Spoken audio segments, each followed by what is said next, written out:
Effectivement, aujourd'hui, je suis venu à ma qualité de ministre de l'eau et de l'assainissement présider un atelier de restitution de l'étude qui a été faite, étude portant sur l'actualisation du schéma directeur pour l'alimentation en eau potable du triangle Dakar-Thiès-Petite-Côte. Comme on l'a montré, cette zone couvre 80% des besoins en eau, qui sont des besoins extrêmement importants.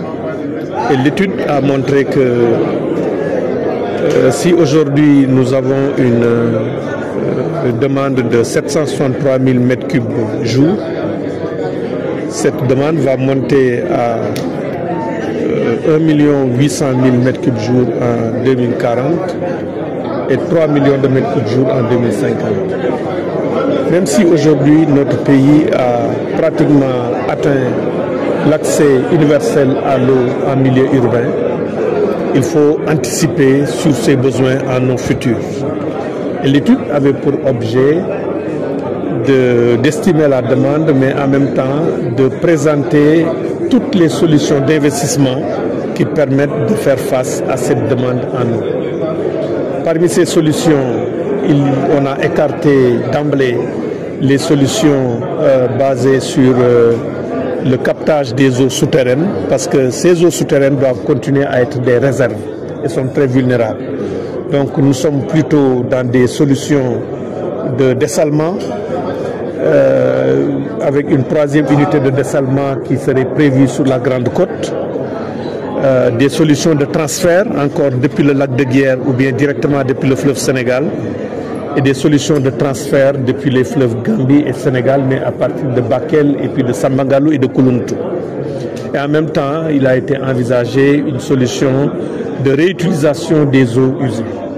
Toutes ces solutions ont été présentées ici avec les coûts des investissements associés, les coûts d'exploitation. Mais en plus de la production, l'étude aussi a essayé d'estimer les coûts d'investissement pour la distribution. Parce que lorsque cette eau sera produite, il faudra mettre en place des réseaux de distribution qui vont augmenter substantiellement. Si aujourd'hui on est à 8 000 km, il faudra passer pratiquement à 20 000 km de réseau. C'est tout ça que nous avons estimé. Maintenant, on doit retenir un scénario.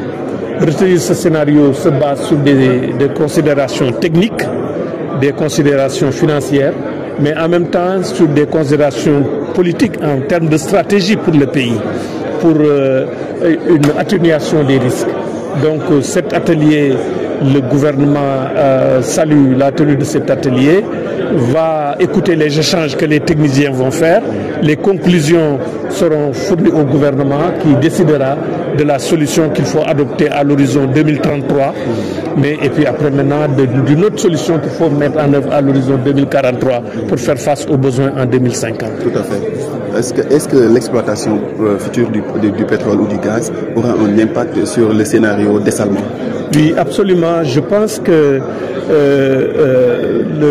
l'étude a montré que pour le dessalement, le grand problème, c'est les coûts d'exploitation.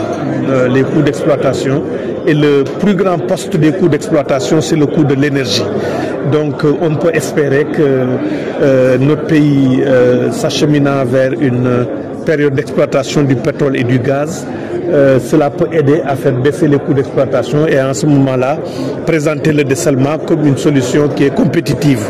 Mais ça, l'étude va approfondir parce que, comme vous l'avez vu aujourd'hui, il s'agissait d'exposer des scénarios. Maintenant, il y a des avant-projets sommaires pour la solution retenue qui indiquera cela parce qu'aujourd'hui, le dessalement est en train de baisser dans les pays qui produisent du pétrole.